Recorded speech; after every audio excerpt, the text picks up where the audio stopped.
Hello, good morning or good afternoon, country managers. This is Pat. Welcome to the Values Assessment Briefing. Most of you would have attended or learned about the launch of our Living Values training last year. As you know, we started Values Assessment for Managing Directors, MDs, and Executive Directors, EDs in 2015. This will now be applied to the rest of the population for this year. If you have completed the mid-year review, you will have realized that the rating of values can prove to be more subjective than KPIs. However, values are our foundation, and we have to make sure that we get it right. We do recognize that depending on perspective, we struggle to see one view. Thus, the intent of this session is to provide you with the values ratings scale so that all managers can rate in a more consistent fashion. Before we start, let's run through the agenda for the session.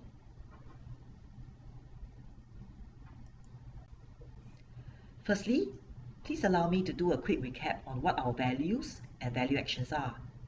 It is important that we are familiar with our 4 values and 12 value actions because this is part of our peak. We'll also have a practice exercise to discuss how we would rate an individual. The objective is for us to heighten our awareness on how values rating can differ greatly between different managers.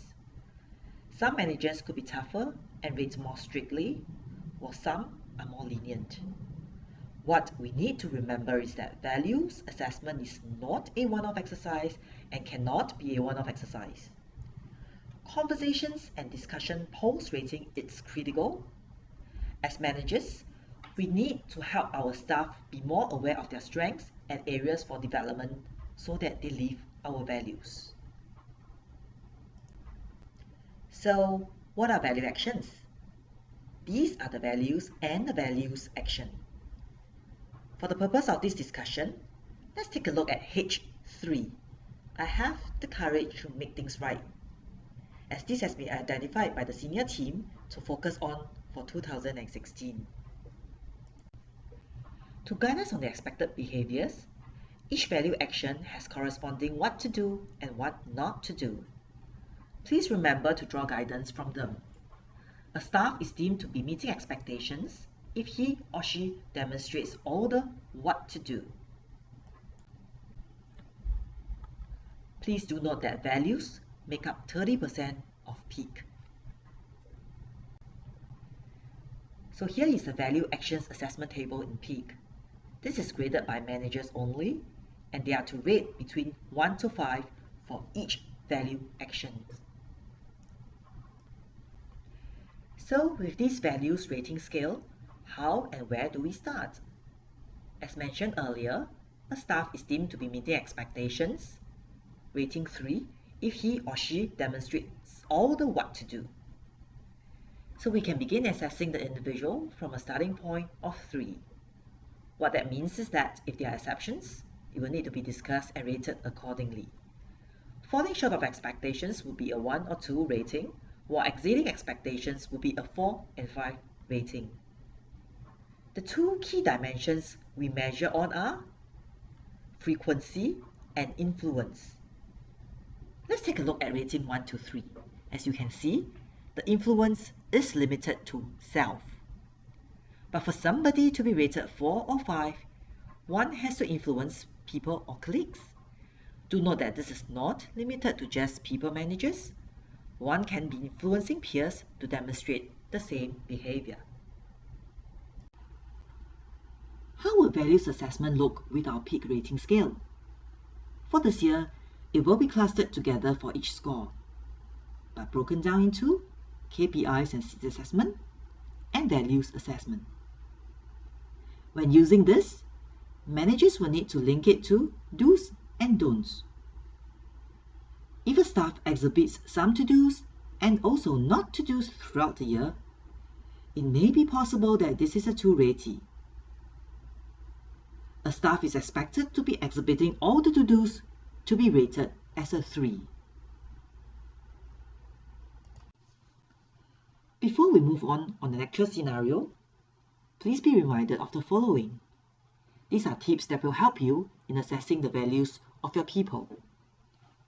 Number 1, begin assessing the individual from a starting point of 3. Number 2, if a staff exhibit all the what to do's, he or 3 is a 3 ratee. Number 3, to be rated 4 or 5, the individual needs to influence others to align their behaviors to the values. Number 4, look out for consistency in behaviors for the full year. And number 5, do not be overly influenced by your emotions, recent incidents, or specific negative or positive behaviors that may shadow everything else. Okay, now let's move on to an actual scenario as our practice. Jane has been an outstanding privileged banker for 3 consecutive years. She complies with the bank's process and procedures diligently. She gains trust from customers because of a strong service mindset and enthusiasm. As a result, she has been able to build a strong customer base. She is also open to new ideas, contributed many ideas that has improved efficiency in the day-to-day operations. She's open to feedback from her boss and colleagues to ensure she acts in the best interest of the bank and her customers. So based on this case, how would you have rated Jane's value actions for C2? Think about it. So what was your rating for Jane? The right rating for Jane should be a 3, meets. Remember, we have shared that by doing all the what to do, it will be a 3 ratee. I hope all of you find this session useful and that we all have a better understanding of how the value rating scale can guide us.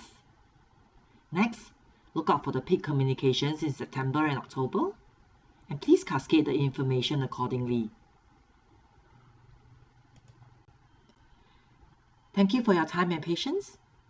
For your convenience, the Value Actions Guide are included for your reference too.